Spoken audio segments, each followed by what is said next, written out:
بسم اللہ الرحمن الرحیم۔ جہاں آسمان بھی جھک جاتے ہیں، مختصر اسباب زندگی اور چند ہزار نفوس کی آبادی پر مشتمل اس چھوٹے سے قصبے سے دنیا اتنی ہی ناواقف اور جاہل ہوتی جتنا کہ بھارت کے ہزاروں بلکہ لاکھوں گاؤں دیہات سے ہے۔ لیکن اللہ تعالیٰ کے فیصلے کے مطابق اس خطۂ سرزمین پر اس درسگاہ کا قیام عمل میں آنا تھا جس نے آگے چل کر صرف دیوبند یا بر صغیر ہی نہیں، پوری دنیا پر اپنے اثرات ڈالنے تھے، اور اسی آفتاب عالمتاب کی ضیاءپاش کرنوں سے درسگاہوں کے ساتھ ایوان ہائے حکومت نے بھی ایک دن روشن و منور ہونا تھا۔ شمالی بھارت کے صوبہ یوپی اتر پردیش میں اگر آپ مظفر نگر سے سہارنپور کی طرف سفر کریں تو درمیان میں آپ کو دیوبند کا سادہ سا ریلوے اسٹیشن ضرور نظر آئے گا۔ ایک اندازے کے مطابق دنیا والوں کے دارالحکومت دہلی سے دل والوں کے دارالحکومت دیوبند کا فاصلہ پورے 100 میل ہے۔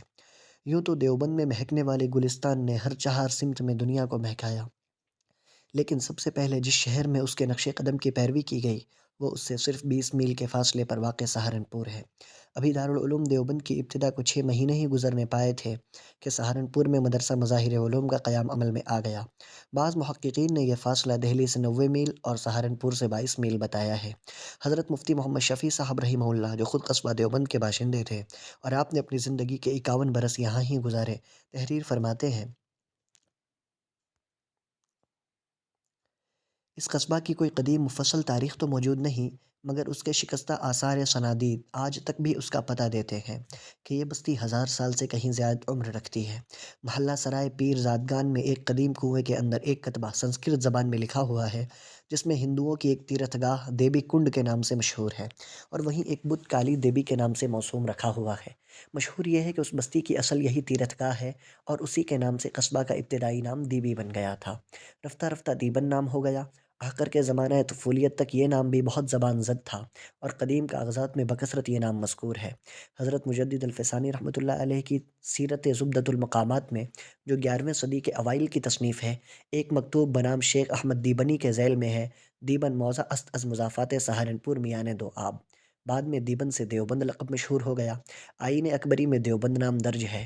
مسلمان اس بستی میں کب سے مقیم ہوئے اس کی صحیح تاریخ کا پتہ چلنا مشکل ہے۔ آئین اکبری جلد دوم نے اس قصبہ کے زمیندار گجریندر رائے ہیں، لیکن اس قصبہ کی بعض مساجد کے کتبات اور شاہی فرامین سے اتنا پتہ لگتا ہے کہ مسلمانوں کی آبادی بھی اس میں خاصی قدامت رکھتی ہے۔ قصبہ کے وسط میں ایک محلہ قلعہ کے نام سے موسوم ہے۔ یہاں ایک قدیم قلعہ تھا۔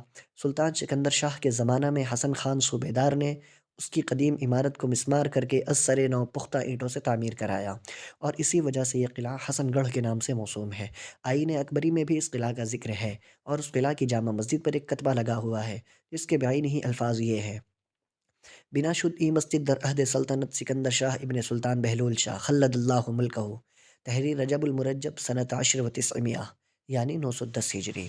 جس محلہ میں اختر کا مکان ہے اس میں بھی بعینی ہی اسی جامع مسجد قلعہ کے نقش پر اسی انداز کی ایک قدیم مسجد ہے جو آدینی مسجد کے نام سے مشہور ہے، جس سے معلوم ہوتا ہے کہ یہ جامع مسجد بھی سلطان سکندر شاہی کے عہد میں اسی وقت تعمیر ہوئی ہے، اور دو جامع مسجدوں کا وجود قصبہ میں مسلمانوں کی کثرت کا پتہ دیتا ہے۔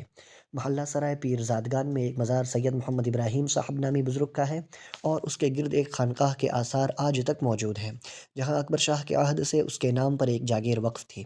سلطان عالمگیر اورنگزیب کے 2 فرمان اسی جائیداد کے متعلق اس وقت بھی موصوف کے خاندان میں محفوظ ہیں، جن میں پہلا 27 شوال سن 1093 ہجری کی تحریر ہے اور دوسرا 11 شعبان 1097 ہجری کی۔